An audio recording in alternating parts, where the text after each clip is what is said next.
Ok, Salut Elodie. comme dans le cours précédent, vous êtes toujours encouragé de demander les questions que vous voulez. Évidemment, vous pouvez m'interrompre à n'importe quel moment.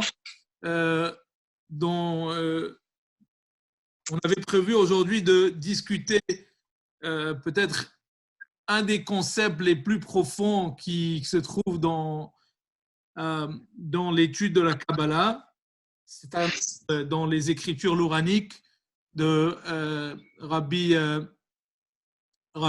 Yitzhak Ashkenazi, Luria, dans les écritures du Harizal, entre autres.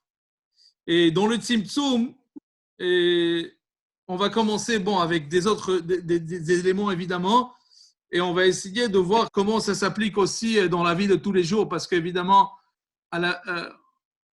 au final, ces choses-là, ces concepts doivent aussi avoir un effet sur notre vie quotidienne. Alors, on va essayer aussi, même que c'est des idées qui sont très profondes, il faut voir comment on les applique dans la vie de tous les jours. Alors, l'un des problèmes fondamentaux qui se posent, porte sur la manière de réconcilier Dieu et l'univers, premièrement. Évidemment, comment s'opère la transition entre l'infini et le fini, en fait.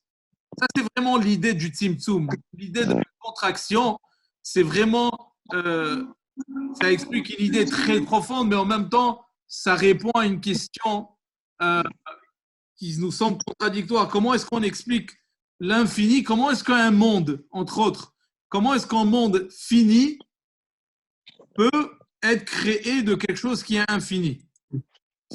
L'infini et le fini ne sont même pas comparables. On peut comparer le chiffre 1 à 1 billion ou à, je ne sais pas, mais il y a toujours une comparaison ou une relativité entre des numéros, parce que oui, c'est vrai que c'est un très grand numéro et ceci est un petit numéro, mais il reste toujours qui sont dans l'infini, qui sont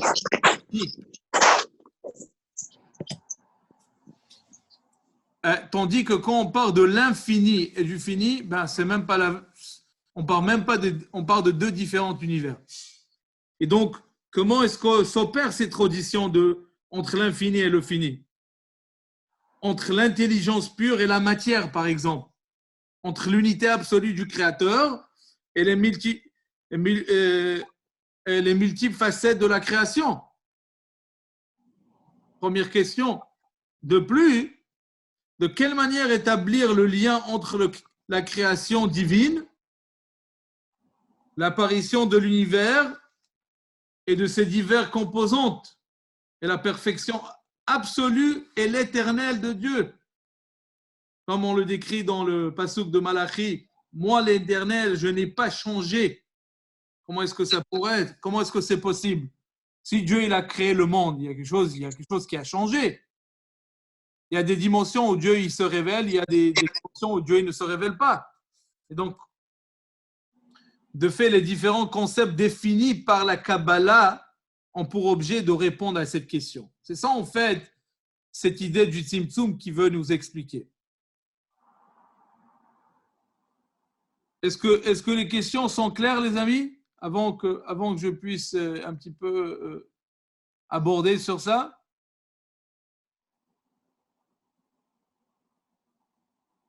Oui?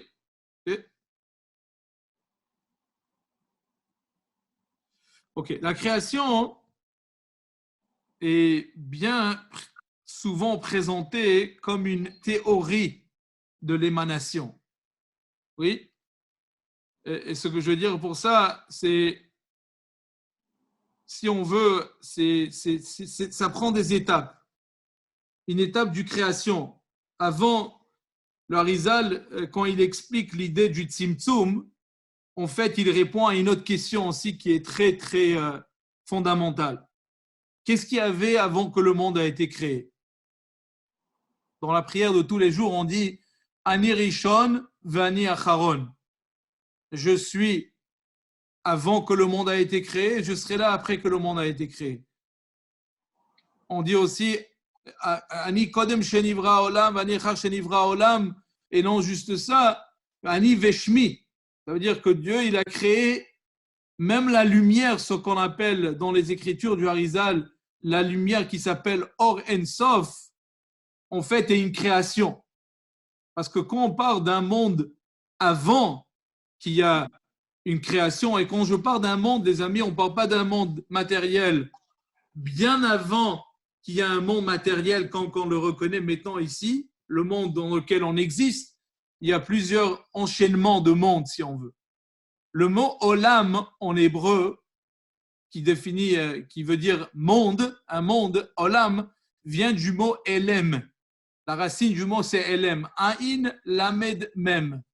C'est quoi elem? Elem veut dire un dévoilement. Ça veut dire que dans cette création et dans l'enchaînement de monde, d'un autre monde à un autre monde, les différents mondes représentent des différents voilements de Dieu. D'une façon que pour que le monde puisse exister, il doit avoir le monde comme on le connaît, le monde dans lequel nous on existe. Pour que ce monde-là puisse exister, le monde devait passer un enchaînement de voilements, d'un autre voilement, d'un autre voilement, d'un autre voilement, jusqu'à qu'il soit un monde matériel et physique tel qu'on le connaît aujourd'hui. Alors, une succession de ces émanations descendant de plus en plus bas dans le processus créatif, si on veut, permet l'évolution de l'infini vers le fini. C'est ça vraiment, ces successions de mondes, d'un autre monde, dans un autre monde, dans un autre monde. Et quand on part toujours d'un monde, on part toujours un certain voilement pour qu'on puisse arriver du spirituel vers le matériel. Et on va répondre à beaucoup de questions. J'en suis sûr que quand on va avancer, on a énormément de questions, mais ça explique beaucoup de choses vis-à-vis aussi le fait que pourquoi on avait besoin de ce voilement. Est-ce que Dieu ne veut pas qu'on le connaisse? Pourquoi est-ce qu'on avait besoin de ce voilement en fait? Pourquoi on devait subir l'enchaînement de ces voilements? Donc, cette présentation n'est cependant pas suffisante parce que elle ne fait que déplacer la question. Oui, on devait avoir un voilement, mais en fait, comment est-ce qu'on est juste en train de déplacer la question en répondant à cette réponse? En fait, aussi long que puisse être cette chaîne des émanations, elle ne supprime pas pour autant la relation qualitative et quantitative à la fois entre la cause et son effet. Ça veut dire que en fait, le monde ne pouvait pas exister. C'est pour ça que les Mekoubalim, la Kabbalah devait arriver à cette idée de contraction. Et bon, on va arriver, je ne veux pas avancer les choses. Parce qu'en fait, on ne peut pas créer, moi c'est sûr que je ne peux pas créer, mais l'homme ne peut pas créer, c'est sûr, mais on ne peut pas avoir une création fini de l'infini. De façon qu'il y a cet enchaînement. Ça veut dire que, je donne un exemple. Si l'infini, si le monde tel qu'on le connaît aujourd'hui devait être créé de l'infini, on n'arriverait jamais à un monde matériel. Jamais. Parce que de l'infini, on ne peut pas créer du fini. Pas de façon d'une succession d'enchaînements. Oui, c'est impossible. Impossible. Bon, je pars toujours. Parce que de l'infini, le fini ne peut pas exister. Chaque création qui va être créée de l'infini aura toujours un élément infini en lui-même. Et donc, la matière elle-même, le matériel ne pourrait pas exister tel qu'on le connaît. Parce que bien avant le Harizal, avant que le Harizal il a présenté cette idée du tzimtzum, de la contraction, si on veut, au moment de la création, les Mekoubalim, les Kabbalistes, comprenaient que le monde a été créé de façon, pardon une seconde, a été créé de façon où vous voyez maintenant? Ah, ok. On voit. On se voit. De façon de l'infini.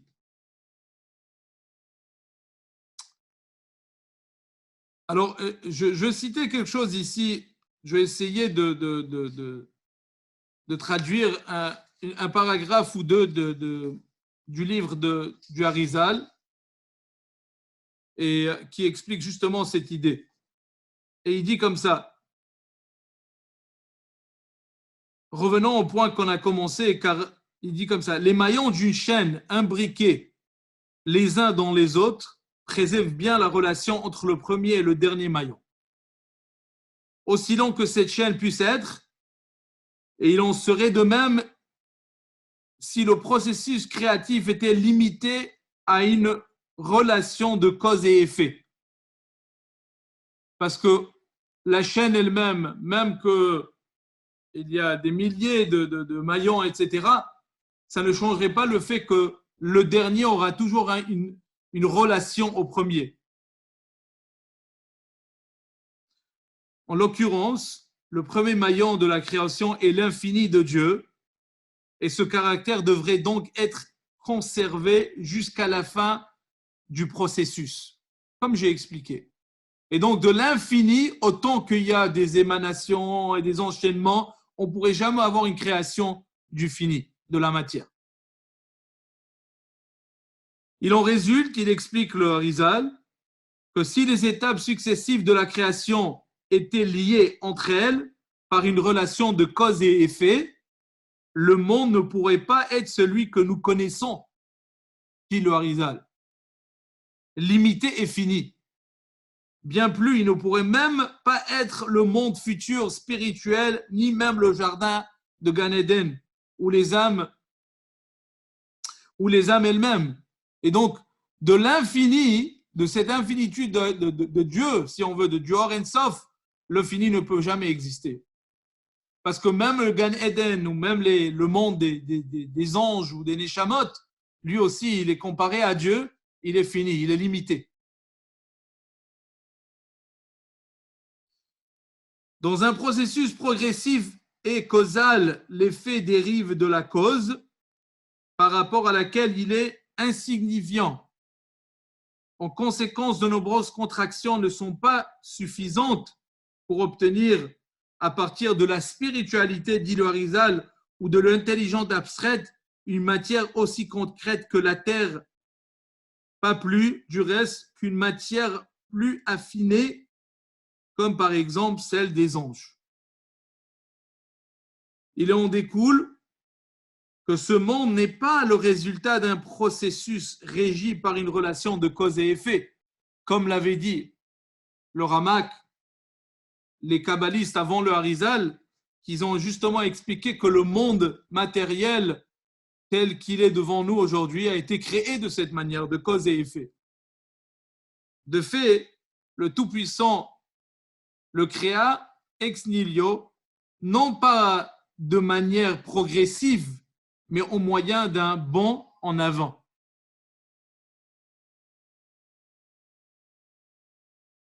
Est-ce que c'est clair jusqu'à maintenant, les amis?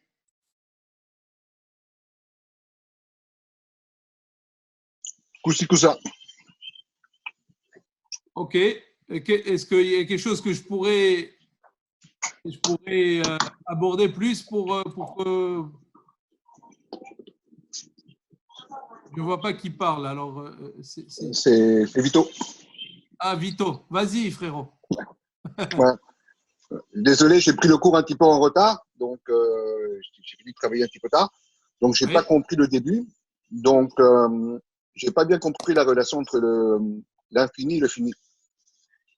En fait, ce soir, on veut établir une idée qui est abordée dans le Harizal de la manière de la création du monde. Comment est-ce qu'on est passé de l'infini?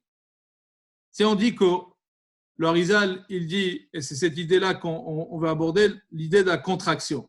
Si le monde, avant que le monde existait, le Harizal, il dit, la Kabbale, elle explique qu'il n'y avait que Dieu, l'infini. le Or Ensof.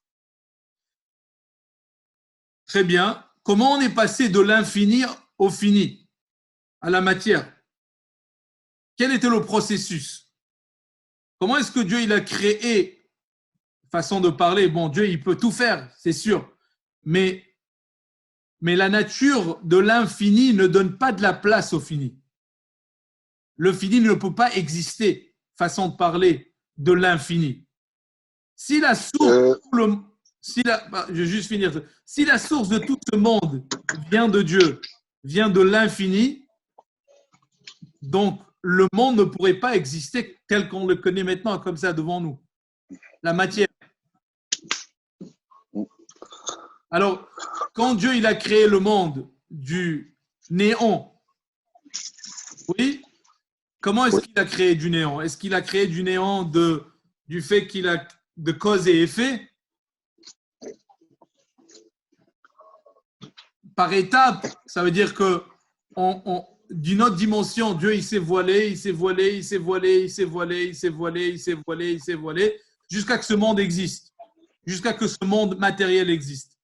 Ça s'appelle cause et effet. Ça veut dire que entre chaque étape de la création, il y avait il y a un voilement. Et les amis, vous comprenez pourquoi on a besoin de ce voilement? Pourquoi est-ce qu'on a besoin d'un voilement? Pourquoi Dieu il doit se cacher, façon de parler? Il doit mettre comme une certaine... Parce qu'on ne peut pas voir Dieu et vivre en même temps. C'est très bien, mais c'est vrai, c'est bien. C'est ce qu'il a dit d'ailleurs. C'est bien. J'ai une question. Est-ce que c'est parce que je veux pas être mal poli est-ce que Dieu, en faisant l'homme, il s'est, je veux pas dire qu'il s'est rabaissé, mais il a fait quelque chose d'inférieur à lui et il nous demande en contrepartie que nous, on fasse plus pour s'élever vers lui?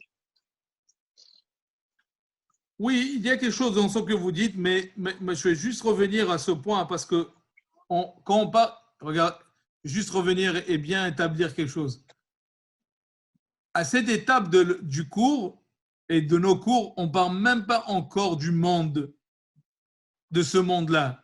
L'être humain n'est même pas encore, il est bien loin d'avoir été créé. On parle vraiment dans les étapes de la création.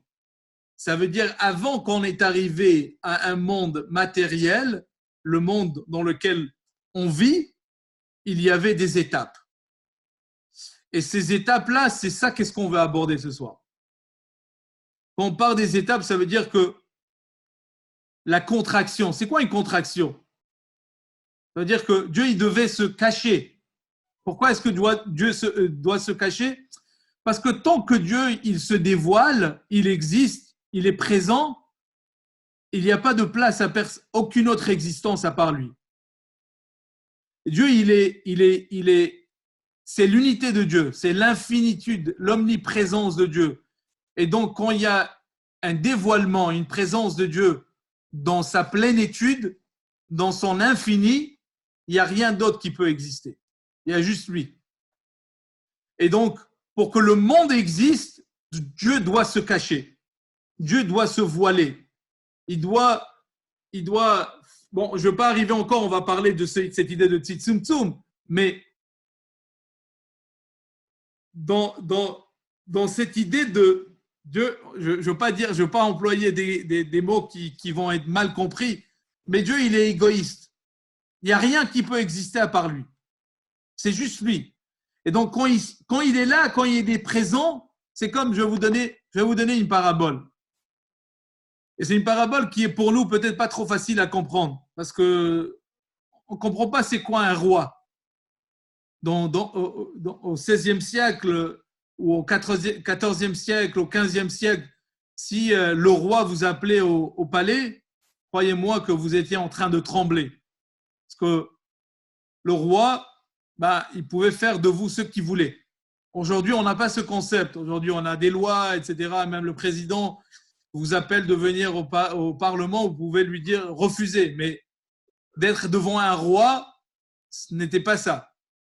Mais mettons que quand une personne devait se présenter devant un roi, quand il se présentait devant le roi, il était complètement dans une situation d'abnégation totale.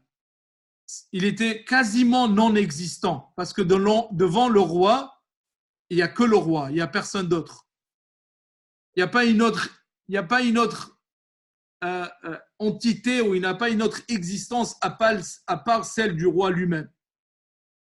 Et donc, dans cette parabole, si on veut, bien avant la création dans ce monde, il n'y a que Dieu, il n'y a rien d'autre qui peut exister. Et pour que le monde puisse exister, Dieu, il doit se retirer, façon de parler. Et attention, quand je dis retirer, ce n'est pas retirer qu'il n'est pas présent, mais il doit jouer un petit peu au cache-cache avec nous. Il doit se voiler. Parce que sans se voiler, il n'y a pas une existence de monde. Le monde ne peut pas exister. Il ne peut pas. Le monde tel qu'on le connaît ne pourrait pas exister. C'est clair comme ça, Vito? Oui, Rabbi. Ok. Maintenant, Merci beaucoup. Alors maintenant, dans cette création, dans ce processus de création, comment est-ce qu'on est arrivé à un monde? Comment on est parti de l'infini, Dieu, on est parti au fini? Comment on est parti de l'infini à la matière? Par sa volonté? Oui, c'est la volonté, c'est sûr, mais comment est-ce qu'on peut créer quelque chose de rien du tout? Dieu, il a juste besoin d'avoir la volonté. Il a la volonté, il peut faire ce qu'il veut. Avec sa parole. Les amis, la parole, c'est déjà le monde physique. Nous, on part d'un processus bien avant le monde matériel. Faites 3 ou 4 ou 5 ou 10 ou 20 pas en arrière, avant que le monde existe. Qu'est-ce qu'il y a? Il y a juste Dieu. Très bien. Maintenant, Dieu, il veut créer un monde. Comme toi, tu dis, Vito. Il veut créer le monde. Et quand il veut créer le monde, le fait qu'il veut le créer, ça donne une validité au monde pour que le monde puisse exister. Mais c'est pas encore, on n'est même pas encore arrivé. Maintenant, on doit arriver à un monde matériel parce que Dieu, sans comprendre vraiment, parce que pourquoi est-ce que Dieu il veut un monde? Moi, je vais même pas on va même pas adresser cette question aujourd'hui. On va l'adresser la semaine prochaine. Pourquoi? Mais en fait, même cette question, pourquoi Dieu il veut un monde, il n'y a pas de réponse. Il n'y a pas de réponse pourquoi Dieu il veut. On peut expliquer quel est le but de ce monde, qui va être le cours de la semaine prochaine. Le but, qu'est-ce que Dieu il essaie d'atteindre pour avoir créé ce monde? Ça, on peut. Pourquoi il a créé le monde? Ça, on peut pas l'expliquer. Recherche de l'amour. Tout à l'heure, tu as dit qu'il était égoïste, donc il nous a créé pour qu'on l'aime. Oui, mais encore. Non, parce que quand on dit à Shabbat, quand on dit qu'on est la fiancée, on est comme son partenaire. Ouais. L'ensemble, je parle. Mais ça, c'est après que le monde a été créé. Ça veut mais dire la volonté, je parle. La volonté. Avant que le monde est créé, il n'y a pas cette relation avec Dieu. Mais il y a la volonté. Ok, alors très bien. Alors revenons à la volonté. Le fait que Dieu, il veut que le monde existe, oui, alors ça donne déjà une validité à ce monde. Le monde peut exister maintenant. Mais pour que le monde matériel, parce que n'oubliez pas, après ça, il y a aussi un monde, il y a des mondes, il n'y a pas un monde, il y a un monde, il y a un monde. Il y a le monde de celui qu'on vit maintenant, le monde matériel, mais la Kabbale, elle explique qu'il y a des mondes, on va appeler ça les 4 mondes. Et chaque monde représente une certaine dimension de Dieu, de la divinité. Mais ça veut dire que c'est un enchaînement de processus avant qu'on arrive à un monde physique, à un monde matériel, de l'infini au fini, ça prend un processus. Oui, parce que le plus grand dilemme, c'est comment on est passé de l'infini au fini. Vous me suivez?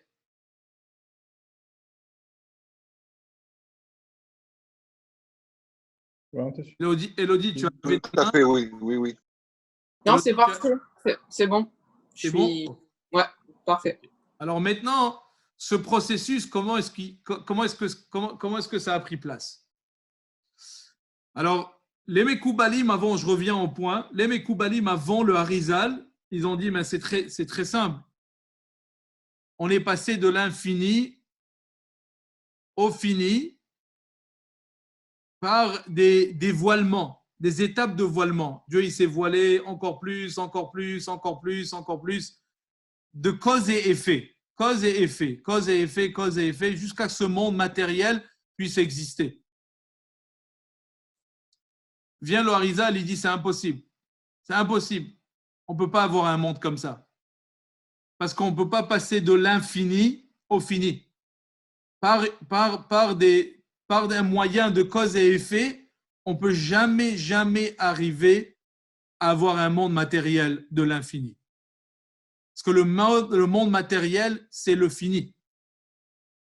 On ne peut jamais arriver de cause et effet de l'infini au fini.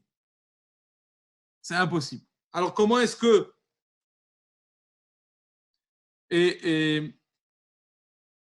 comment est-ce qu'on est arrivé du fini à l'infini, de l'infini au fini?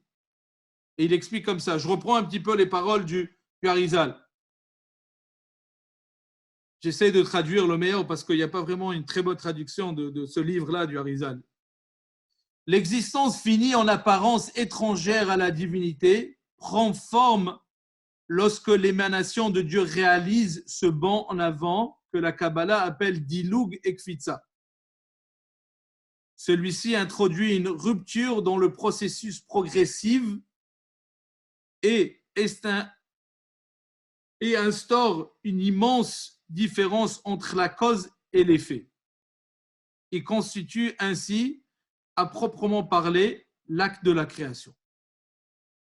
C'est donc seulement à l'issue de cet acte de création que peut être enclenché le processus d'évolution parvenant à son terme avec l'apparition de la matière finie. Ce principe est à la base de la doctrine du Tzimtzum et des Sphirot qui sont définis par la Kabbalah. Alors, comme ça, le mot Tzimtzum a deux significations. Il peut être traduit par contraction, condensation, mais aussi par voilement, occultation. Ces deux notions s'appliquent à notre propos, mais le second est sans doute plus important que la première. Et donc, cette idée de voilement, comme on vient, occulte, c'est cette idée du Tzimtzum. En fait, la doctrine du Tzimtzum fait référence à un voile de l'émanation divine par plusieurs étapes successives, dit le Harizal, jusqu'à ce que soit possible l'existence de la matière finie et physique. Et dit que, bien que mentionné par le Zohar et le Zohar Hadash, cette doctrine est largement développée pour la première fois par Rabbi Yitzhak Luria. Oui, elle figure aussi dans l'introduction des principes, etc. Bon, le contenu de cette théorie est le suivant. Écoutez très bien les mots du Harizal. Avant la création, Dieu seul était, tel qu'en lui-même. Dieu est appelé En Sof, l'infini, celui qui n'a pas de limite. Ensuite, le Harizal, en fait, les kabbalistes se demandent si ce terme de En Sof s'applique à l'essence. Bon, ça c'est, on va partir un peu plus profondément parce que les Mekouba eux-mêmes demandent si ce En Sof s'explique à l'essence même de la divinité ou bien sa volonté. Et donc, quand on parle du En Sof, de l'infini, est-ce qu'on parle du niveau du Keter, la volonté de Dieu, ou on parle de Dieu lui-même? Et donc, quand on parle de sa volonté, c'est-à-dire la cause première de la création.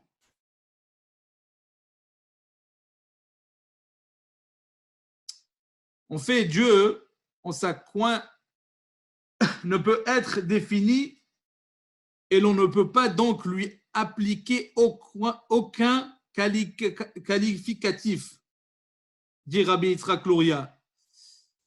Et en fait, le Harizal adopte une troisième position en expliquant que le terme En Sof ne décrit ni l'essence de Dieu, ni sa volonté, mais bien l'émanation de lui-même qui est à l'origine de la création. En tout état de cause, dit le Harizal, rien ne peut être dit de Dieu en tant que En Sof. Parce que quand on veut définir Dieu, il n'y a aucun mot de le définir. Il n'y a aucune façon de décrire Dieu.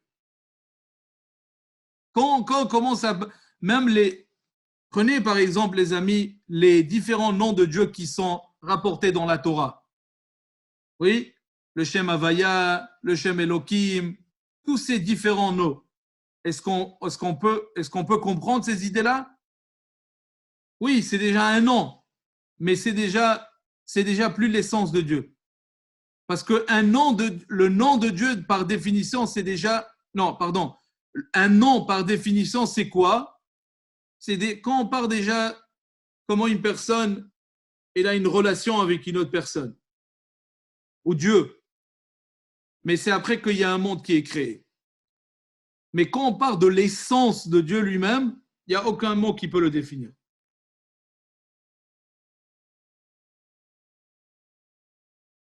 Est-ce qu'on est bien avec ça?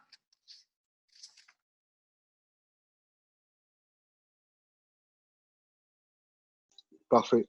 Il y a quelqu'un qui a une question avant que je poursuive? Allez.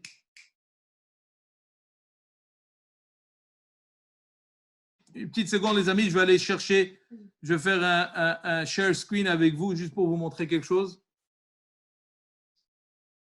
Je vais aller chercher quelque chose.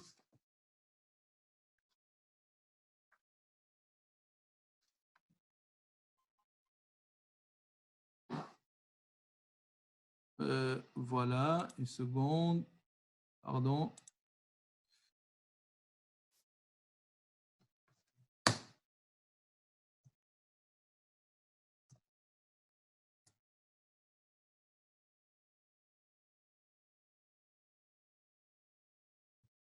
Seconde, pardon.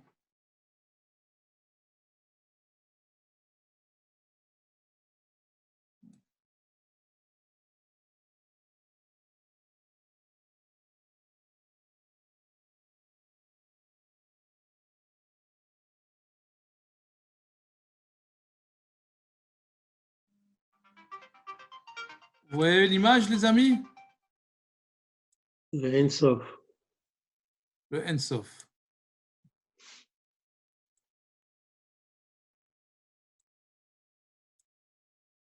Je ne sais pas si je peux l'agrandir. Est-ce que je peux agrandir? Est-ce que vous le voyez? C'est déjà assez grand. C'est déjà assez grand. OK, très bien. Ça, c'est le Ensof. Ça ressemble à ça va aller au Québec, à l'envers. Quoi? Ça ressemble à quoi? C'est le symbole adopté au Québec pour dire qu'avec le Covid-19, ça va aller maintenant. Ah oui, si vous voulez, j'ai celui-là. C'était les couleurs surtout. OK. Non, je pense que c'était les couleurs, hein? Ouais. Non, c'est pas celui-là. Pardon. Je pense qu'il y avait un autre ici.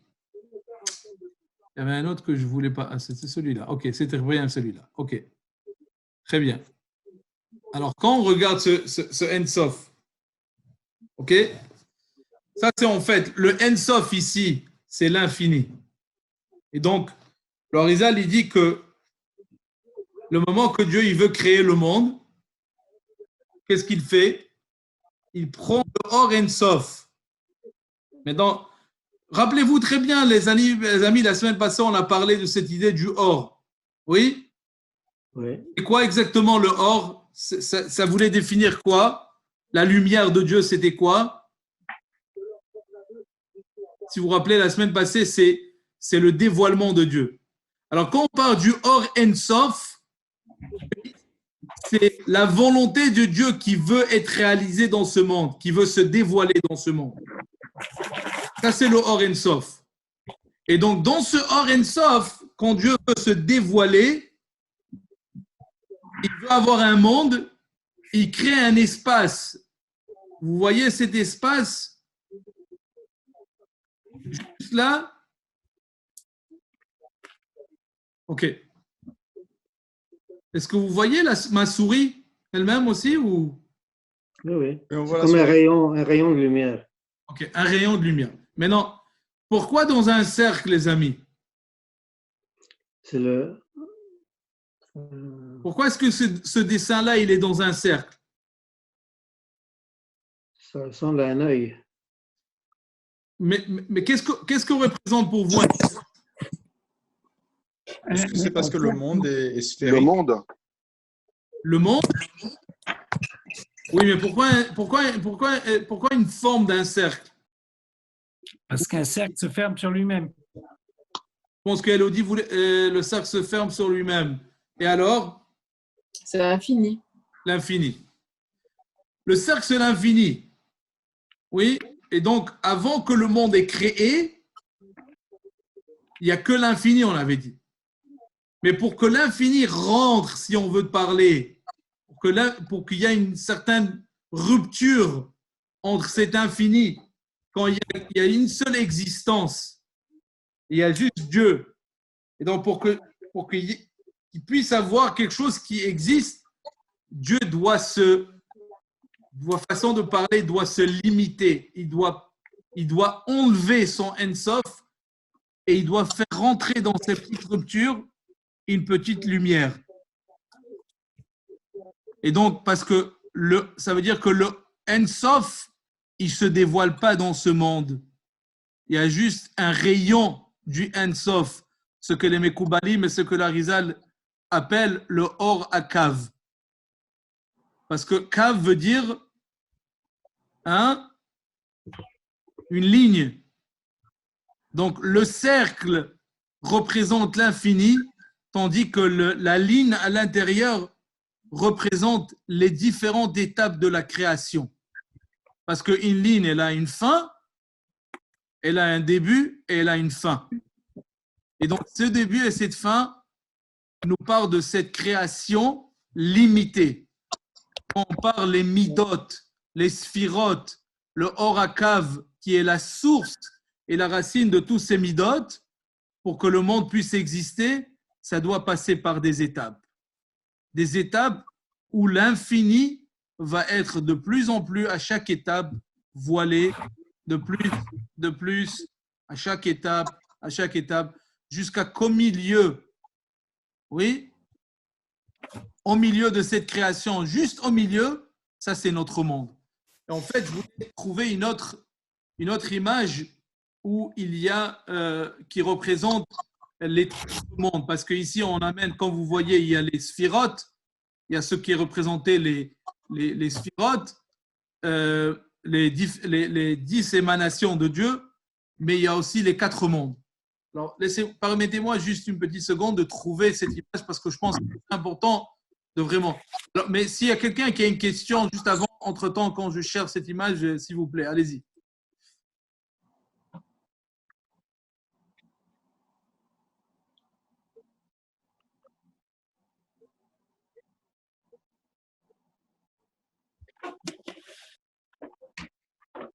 Une seconde, pardon. Je l'avais avant, juste avant, j'arrive pas à le trouver.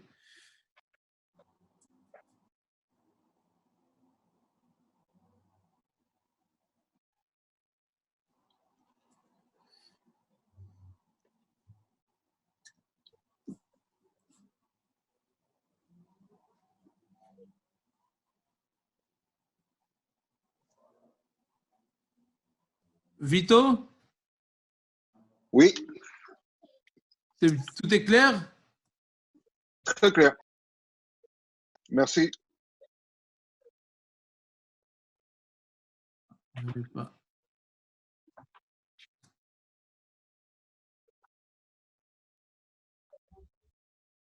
Pardon. Là, je n'arrive plus à le reprendre.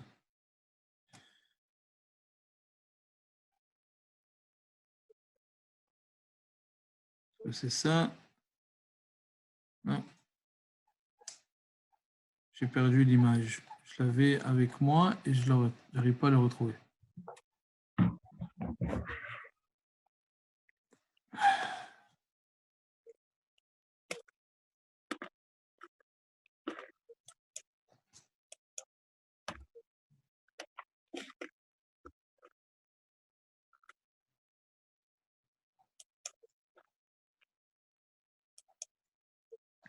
Ok, je n'arrive pas à le trouver. Mais bon, j'ai ici, je pourrais le montrer dans mon livre ici. Vous le voyez ici dans le livre? Il faudrait enlever le fond qu'il y a derrière. Ah, ouais, peut-être. Parce que ça nous vole l'image. Oui.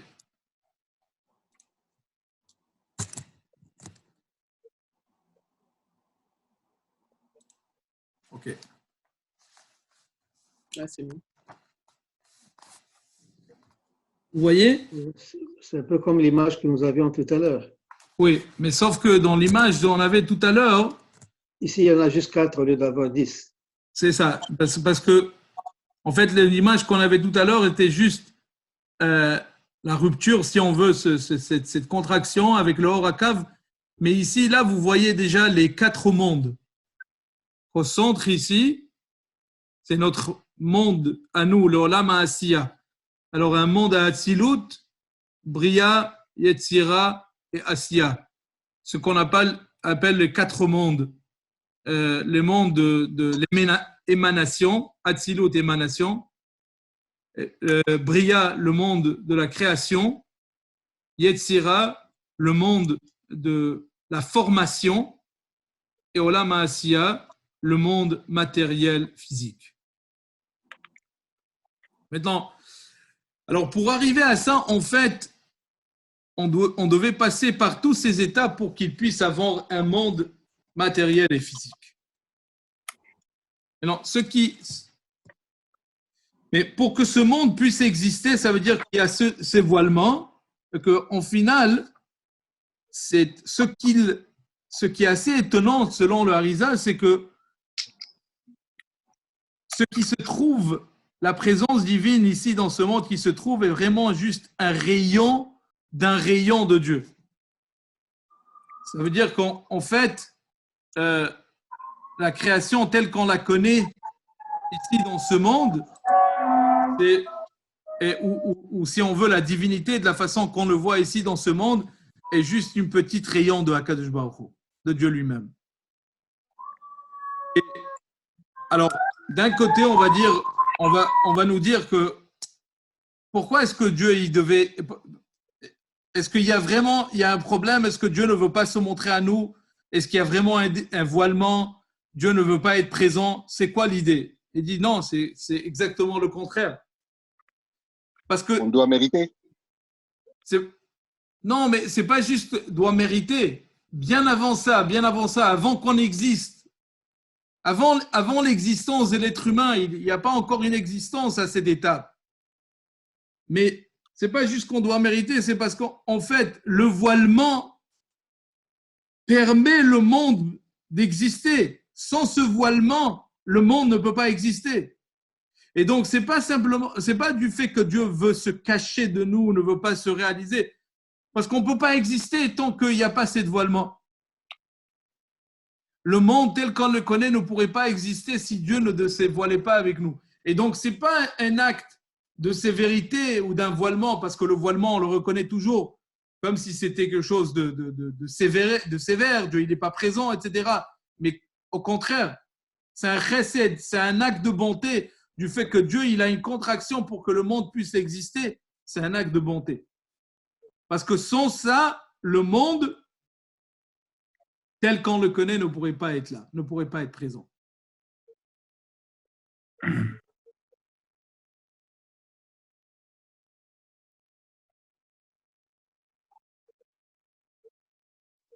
Ok. Maintenant,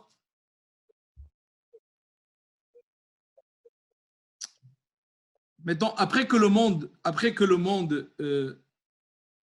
existe, après que le monde ça veut dire après que Dieu il a cédé la place au monde pour que le monde puisse exister, il y a une autre question là.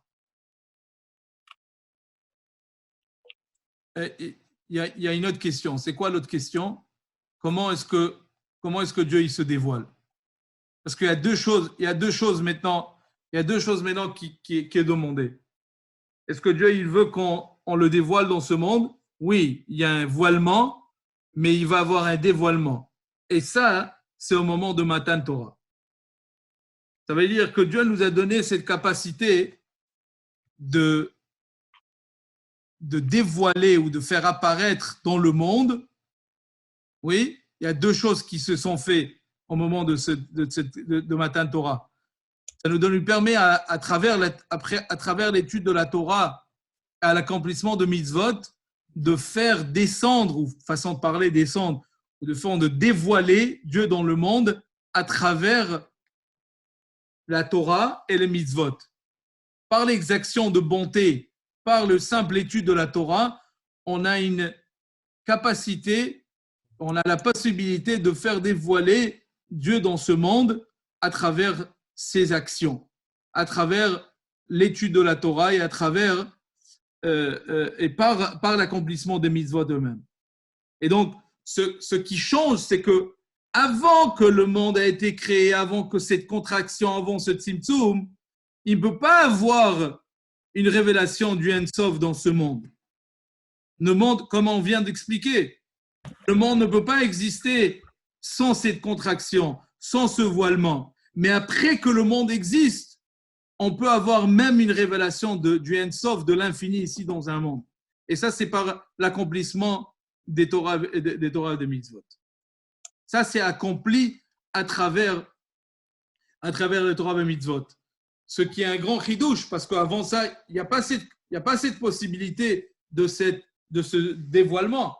C'est juste après qu'il y a ce tzimtzum, après cette contraction, c'est qu'on peut atteindre ces niveaux du Ein Sof, de l'infini, par l'accomplissement de Torah et mitzvot.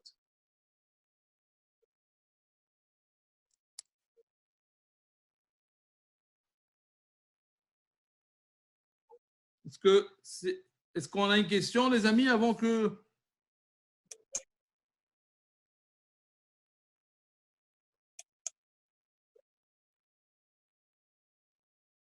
Ok. Donc,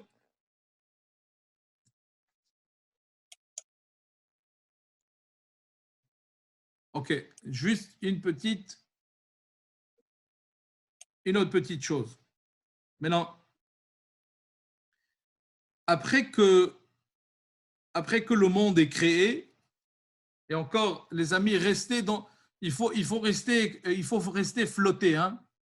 Non, il faut rester dans les nuages un petit peu, ok? On va rester toujours dans un monde complètement abstrait, pas dans un monde matériel, pas dans notre monde. Un monde complètement abstrait. C'est à ce moment-là, si on veut, se dévoilent aussi les différents noms de Dieu. Et j'explique. Ça veut dire, avant qu'il y ait un monde, et toujours dans un monde abstrait, il y a juste Dieu, comme on vient d'expliquer. Après ça, pour qu'on puisse interagir, façon de parler, avec Dieu, ou pour que Dieu qui interagisse avec le monde, il se donne un nom, si on veut. Parce que tant que Dieu est tout seul, il n'a pas besoin de nom. C'est comme si on dirait qu'une personne qui habiterait dans le désert, qui habiterait tout seul sur un île, il n'a pas besoin de nom. Le nom, par définition, c'est qu'on veut interagir avec quelqu'un d'autre. C'est pour une personne qui est en dehors de nous, pour que quelqu'un nous appelle. Oui, j'ai un nom parce qu'on doit m'appeler, parce que je suis appelé Maïmon, pour qu'on puisse me connaître. C'est la même chose quand on parle des différents noms de Dieu, c'est pour cette interaction avec ses créatures, cette interaction avec lui et les mondes en dehors de lui. Et donc, si on va prendre les deux noms qui sont les plus mentionnés dans les Écritures, dans la Torah, c'est le Shem Havaya et le Shem Elohim. Oui, entre autres, le Shem Havaya, dans le Zohar, est appelé Sovev Kol Almin. Ça, c'est le terme utilisé dans le Zohar. Sovev Kol Almin, Sovev, ça veut dire qu'il contourne. C'est la lumière du Or En Sof, comme on a vu dans l'image. Oui, et ensuite, le Shem Elohim, qui est le Or Akav, la ligne. Oui. Et donc, c'est quoi encore ces idées-là? Pourquoi est-ce qu'il y a déjà des noms? Le nom Havaya, il a plusieurs différentes interprétations. Il représente trois choses. Il représente premièrement, Havaya Milachon, créer, les Havot, de créer. Et donc, c'est le niveau de la divinité qui crée, qui a la capacité de créer. C'est ce qui crée chaque créature dans le monde. De plus, Havaya, c'est Haya, Hove, Viye. C'est le passé, le présent et le futur. Ça, c'est le champ Havaya. Et encore, c'est ce qui représente l'infinitude, l'infini. L'infini, le passé, le présent et le passé, le présent et le futur peut exister juste chez l'infini, chez l'être humain. Sur le fini, on peut même pas concevoir une idée comme ça.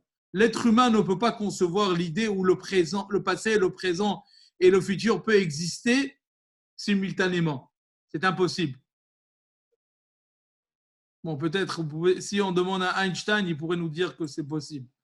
Si on pouvait, Monsieur Malka, peut-être vous pouvez, si on pouvait aller aussi rapide que, non, je pense pas. Non, peut-être Einstein, il pourrait dire que, ouais, peut-être Einstein, il pourrait dire. If man could travel fast as a speed of light, maybe we'd be able to understand. Anyway, mais bon, pour Einstein, on va voir. Mais en d'autres mots, alors ça c'est l'infini. Ça c'est le Or En Sof, le Sovev Kol Almin. Ça c'est l'énergie créatrice qui donne vie à chaque chose dans ce monde. Mais cette vie est comme si on veut, c'est cette énergie générale, le générateur du monde. Le Or Akav, c'est l'énergie qui se trouve dans chaque créature et qui habille chaque créature et qui habille chaque existence, qui donne l'énergie. C'est, si on veut, le switch que vous avez dans chaque... Vous avez un générateur et dans chaque chambre, vous avez une petite... oui, que vous pouvez allumer votre lumière, etc. Donc, le Shem Havaya, c'est l'énergie générale et l'énergie particulière dans chaque création qui habille chaque chose pour lui donner cette vie. Ça, c'est le Shem Elohim. Dans le Zohar, c'est appelé Memale Kol Almin. Memale, qui veut dire qui remplit les mondes entiers, qui remplit tous les différents niveaux, toutes les différentes créatures dans ce monde et qui donne vie à chaque petite chose dans ce monde, chaque petite créature. Et donc, le Sovev Kol Almim et le Memale Kol Almim, le Shem Havaya ou le Shem Elohim, soit la contraction, le En Sof et le Kav sont en fait des synonymes. Dans le Zohar, ils sont appelés Sovev Kol Almim et Memale Kol Almim. Chez le Harizal, c'est le Or En Sof et le Or Akav. Et dans la Torah, on les voit sous les noms de Shem Havaya et le Shem Elohim. Mais en fait, ils sont toujours reliés, ils sont synonymes, c'est les mêmes idées. Et donc, le En Sof, maintenant, le Sovev Kol Almim, quand on dit qu'il contourne les mondes, est-ce que ça veut dire qu'il ne se trouve pas dans le monde? Non, ce n'est pas ça. Le fait qu'il contourne le monde, ça ne veut pas dire qu'il n'est pas là, qu'il n'est pas présent. Simplement, ce que ça veut dire, qu'il ne se dévoile pas. Et ça veut dire c'est exact, qu'il ne se dévoile pas. Il se voile, il n'est pas présent. Ce qu'on voit, c'est la nature. Le Shem Elohim, le sage nous dit, a la même valeur numérique, si on l'écrit évidemment comme il est écrit dans la Torah avec un Hey, Elohim, il a la même valeur numérique que Hateva, la nature. Pour dire que le Shem Havaya représente le surnaturel, l'infini, la source par exemple des miracles, cette interaction qu'on a tous les jours avec Dieu, ça c'est avec le Shem Elohim, l'interaction dans la vie de tous les jours. Oui. Mais le Shem Havaya, c'est des temps précis qu'on a un dévoilement de lui. Quand par exemple Dieu il fait des miracles, c'est à ce moment-là qu'on voit un dévoilement de Shem Havaya. Et donc, le Harizal, il veut répondre à une autre question. Pourquoi est-ce que je suis arrivé à ça? Bon, évidemment, ça fait partie de cette idée du Tzimtzum, du Shem Havaya et du Shem Elohim, mais c'est précisément ce que nous dit dans le schéma Israël, que vous connaissez très bien.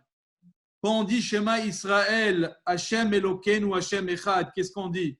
Shema Israël, Hashem, Havaya, le nom Havaya, Elokeinu, et le Shem Elohim, Hashem Echad. Et en vérité, un seul Dieu, parce que Chaz Veshalom, on aurait pu comprendre, c'est quoi tous ces noms? Shem Havaya, Shem Elohim, est-ce qu'il y a plusieurs dieux ou il y a un seul Dieu?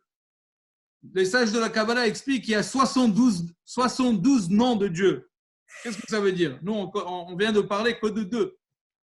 C'est les plus communs qu'on utilise. On fait même des brachot. Baruch ata Hashem Elokeinu melech haolam. C'est les noms les plus connus, mais il y en a 72, les kabbalistes expliquent. Est-ce qu'il y a 72 dieux? Évidemment que pas. Les 72 noms de Dieu, si on veut, c'est les différentes émanations de Dieu, les différentes révélations de Dieu, la façon qu'il se révèle, la façon qu'il interagit avec nous. Dieu, dans son essence, n'a pas besoin de nom. Il n'a pas besoin de rien du tout.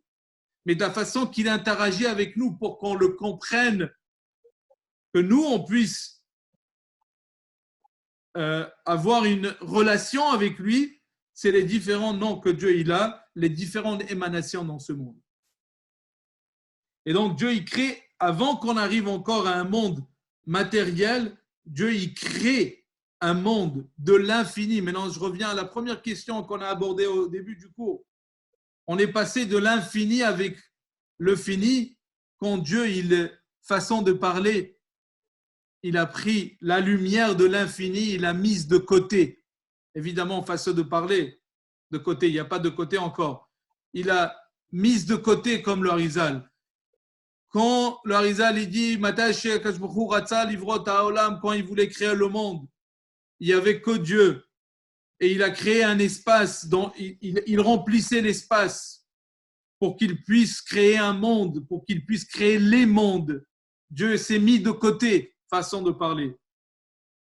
Et quand il s'est mis de côté, ça a donné la possibilité, il a fait en sorte qu'il y a une possibilité où le monde peut exister.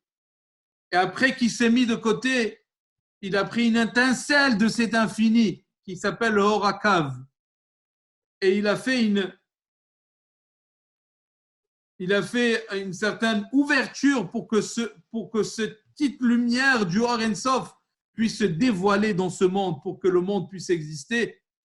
Et de cette façon, le fini n'est pas passé de l'infini directement, mais c'est de fait que l'infini s'est voilé pour qu'on puisse donner place au fini, pour qu'on puisse donner face à un monde où finalement il y a un monde physique, matériel qui aurait pu exister après cette contraction.